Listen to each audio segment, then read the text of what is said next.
How's it going? I'm Ryan, and I have sold over $190,000 worth of custom high-ticket websites. And my YouTube channel is teaching graphic designers how to add high-ticket custom design to their services without knowing any design, development, coding, really anything. Anything you do need to know, I'm going to teach you right here. No gatekeeping, no secrets. The reason I'm doing this, frankly, is because I like teaching. I know that I can add 5 to 10K a month to your business. If you're doing at least $2,000 to $4,000 a month in design already, I can definitely add 5 to 10K to your business. One day I plan on making money doing this, and I'm hoping that I can meet some cool people through putting out videos on YouTube. By the way, comment if you have any questions or want to say hi. All right, so this is the series I'm currently going through. I might move around some of the later episodes, but if this is the first one you're watching, the last three I covered the overview of how to sell high-ticket web design, how to add it to your offering.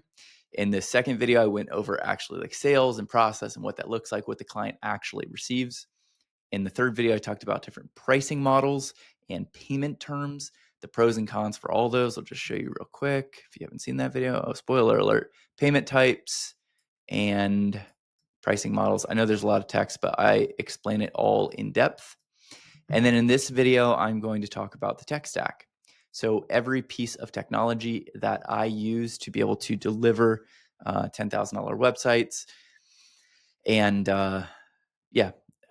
my opinion on all of them, why I use certain tools and not others. These are definitely the best tools that can be used for this service.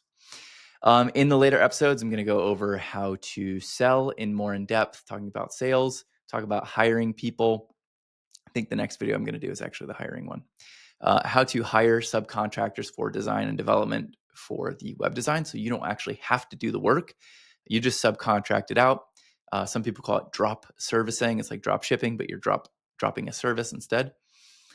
You'll still manage the day-to-day. You'll still talk to the clients, but you'll have designers and developers do that piece for you. I'll talk about how to actually deliver the websites, what the contracts and invoicing looks like, the exact process of me starting website design with a client into ending the development and passing it over to them. I'm going to talk about some adding recurring revenue and different theories of ways you can do that. I'm sure this video will be pretty in-depth. And then last one is just sales scripts plus assets for it. Okay, let's get into the tech stack for today. So today I'm going to be talking about technology that I need for building websites, for offering monthly service, for offering SEO, and for hiring. And then I'll talk about the different competitors in the CMS space and just some admin tools I use. All right, let's get into it. So for websites, I use WordPress. Everybody has their opinion on these different CMS. I guess I'll take this one out too. Everybody has opinions on these CMS. And long story short, one is not way better than all of them. I do think that they have pros and cons. Maybe I'll make a whole video about pros and cons of different CMS. But what I can tell you is that everything you need to be able to do is inside of WordPress. It's inexpensive. I think it's the least expensive option, but you are able to charge the same amount as a Webflow site, which I think Webflow is probably the most expensive on the other side.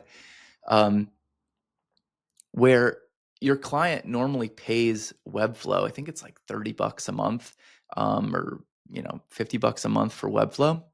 If you just do it in WordPress, it's practically free. So you can just take the $50. If they're going to pay $50 for the CMS anyway, they can pay you for it. So it adds another layer of revenue for your business. I find it difficult to do the web hosting and maintenance for Framer, Webflow. Squarespace and Wix are very difficult. They do these things where they lock you into these weird contracts. They can kind of hold your domain hostage. They have issues. They don't have all of the same ease of use for the SEO aspects of the site. I'm not like a pro on those, but this is just like high level. Shopify is excellent. If you're going to use e-commerce, you can use Shopify or WooCommerce. I recommend both. GoDaddy is horrible. Never use GoDaddy. Please. I will find you. Okay. Anyway, so I use WordPress for everything, and the design plugin I use for WordPress is Elementor. If you haven't heard of it, basically WordPress, the CMS, everything sits on WordPress, but WordPress is limited on design capabilities, so we use Elementor for that. Elementor is excellent. It works well. All of the downsides of Elementor is pretty much speed and bugs. They have fixed the speed a lot. All the sites I do are very fast with Elementor. You need a good developer to get it to work quickly. And any bugs that it has are very easily fixed. So I think it's the best tool you can use. Instead of, the other ones are like Divi Builder and Beaver Builder. You can use those if you want. There's a bunch of design plugins. Elementor is great. I think it's the biggest one. They have the most support. It's not very expensive. It works. You can do literally just about anything you can dream up, with the exception of some really high class, high quality animations that you can't do in Elementor. But if you're doing that, you're probably selling $20,000, $30,000 websites, and you can go use Framer or Webflow if you want like the super fancy animations. Yeah, for ecom, I generally use WooCommerce just because WooCommerce is a plugin for WordPress. It just lets you add ecom, lets you do everything for accepting payments and setting up inventory and all that jazz. That being said, if you're going to have a bunch of products for a client, I would go the Shopify route. And Shopify is tough because you can't really do fully custom very easily on Shopify. So a lot of times you have to use a template, you have to edit the template. Some people are doing fully custom Shopify stuff. The problem with fully custom, where they're like typing the code, is that it breaks. So just so you know, technically what I sell and what I tell you to sell is semi-custom, because we're using Elementor. We're just designing with Elementor, whereas we're not like typing all of the code, because if you start typing code, that's when things break and your clients are not happy. So just in case you're wondering, yeah, those $50,000 sites look really cool. They also break very often. Okay, I use ACF, CrocoBlock, Jet Engine. If you don't know, these are for setting dynamic things on the site. We'll have to talk about this in another video. But when you update something on one page that should be updated on all the pages, let's say you change something in the footer, you need that to work on all of the pages. That's like called a dynamic section or a templated section, where if you update the footer, it updates on all the pages. But sometimes you want to update, other aspects of the site and have it update everywhere, or have a custom, it's called a custom post type, where you have a set of services. Right now, your client offers 3 services, but they might offer a 4th service. So you set it up dynamically so they can go add services whenever they want. Maybe they have a custom review widget. You want them to be able to dynamically add reviews whenever they want without redesigning a whole new page. So we use ACF for that as well. So wireframing, you can use ChatGPT or Reloom. If you don't know what wireframing is, it's basically just delivering the client a outline of what the website will look like, not designed, but just each section. I don't actually deliver wireframes right now. I think at some point it would make sense to add that as a part of my process. But right now, there's just so many parts of the process that I don't want to add any more. I don't want to add wireframing. So I do wireframing in GPT. I basically just upload my kickoff calls to GPT, ask it to build me a wireframe, and then I just tweak that according to kind of my best practices. So I can get the layout of the homepage just based on talking to the client for 30 minutes about, who they are, what they do, what they need. Reloom is a super cool tool. It's an AI wireframing tool, and they're adding some other stuff to it. But you can basically go type in Reloom, hey, make me a landscaping website with these things, and it will wireframe you the entire site. It'll be like 8-page site. It'll tell you every single section. It'll write all the copy. It's pretty cool. It's like $50 a month. I don't necessarily think you need it, but you can check it out. They have a free trial. It's a really, really cool tool. I just don't know if it's necessary to sell. And then my designers always do designs in Figma, but you can use Photoshop. You can use whatever you want. I just think Figma is nice. You can leave comments on it. It's really easy to use. Okay, so that's what I used to actually build the site. And then I talk about monthly service in my last video. Let me go over there real quick. So monthly service, this is what I provide: hosting, site maintenance, 1 hour of my updates, security backups, licensing fees, speed optimization, and spam filtering. You can obviously add more things, but this is everything I need to do that. So, okay, this is the biggest hack. If you walk away with nothing from this, use SiteGround as your hosting. I'm not sponsored, I swear. They don't know me. SiteGround is the best hosting platform, bar none, by far. Incredible, amazing. I'm going to do full tutorials on how to use SiteGround and use the different features of SiteGround. It's so simple, and really their customer support is just insanely good. I'd love to get sponsored by them at some point, but their customer service is just, it's incredible. So anytime you break something, anytime you don't know how to transfer a site over, you're playing with DNS or doing something spooky that you don't know what to do, you just go on the chat, you talk to somebody, they respond like immediately, they fix your problems immediately. Amazing. Okay, this is the biggest hack. If you're going to run this business, use SiteGround. For speed on the site, we manually compress all images. You can ask your developer if they do this when you interview them. And in tomorrow's episode, I'm going to be talking about hiring designers and developers. And I'll go into basically what you should be asking developers when you go to hire them. So they will compress images themselves, hopefully manually, but you can also use WP Compress. Yeah, it's not rocket science. I use Yoast for all the SEO. I know a lot of people love Rank Math. I think Rank Math is probably an awesome product as well.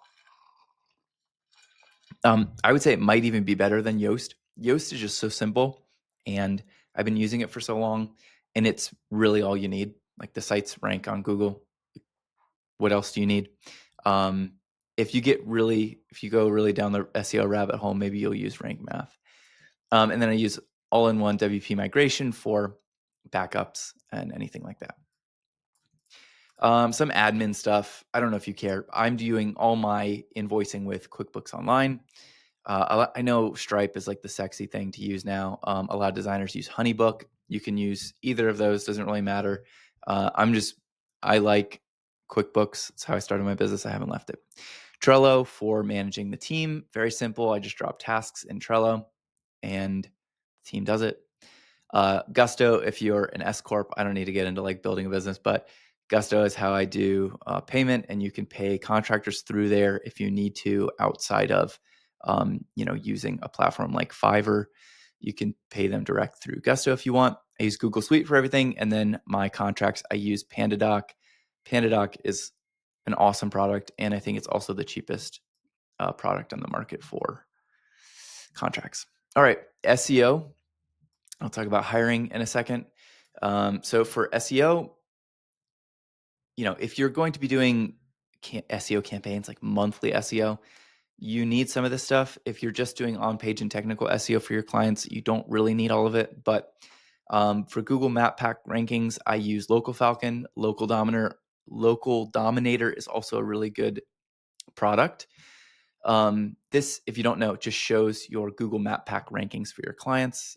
It's a good way to start talking to clients too. If you're like, hey, here's a picture of your rankings, you're ranked 7th in your area or something like that. It's a good conversation starter if you want to start talking about SEO. I use Zootrix for keyword ranking. It's just simple and cheap. Keyword search, SpyFu is the cheapest tool on the market. I think it's good enough for what we need, because we're not like an SEO agency. We're just doing some SEO as a web design agency. Backlinks, I use third-party provider, and a PBN, I use third-party provider. Don't use a PBN if you don't know what you're doing, please. In some of my websites, I sell citations as a package. Citations are just necessary. They're just a kind thing to do for your clients. They're not that expensive. So you can either upsell them or just include them in what you're doing. Your clients will never understand what citations are. no matter how many times you tell them or explain, but there's such a low hanging fruit of an inexpensive way to help their ranking. So if you're charging high ticket prices, you should do citations for your clients. And then if you need some cheap PR, King Newswire. All right, hiring tech stack. You can hire on Upwork, Fiverr, Contra. I've found a lot of really talented people in Facebook groups, Discord groups, Instagram. You can really get cool with it and take all of your hires, designer or developer, and send them to a Google form and just have them fill out the form on Google Forms. And then you can vet their answers before you get on like a 15-minute, 20-minute video call with them, because it can use a lot of your time if you just start taking calls with everybody. So you vet them through Google Form, but you can like chit chat on these platforms. And then in tomorrow's video, I'll talk a lot more about this. All right, that is it for today. Like I said, tomorrow we're going to go over hiring contractors. Here's the sneak peek for tomorrow, hiring contractors. And yes, if you want to see this full series and start adding 5 to 10K a month to your graphic design business, hit subscribe. There's my plug for the day. All right, see you in the next one.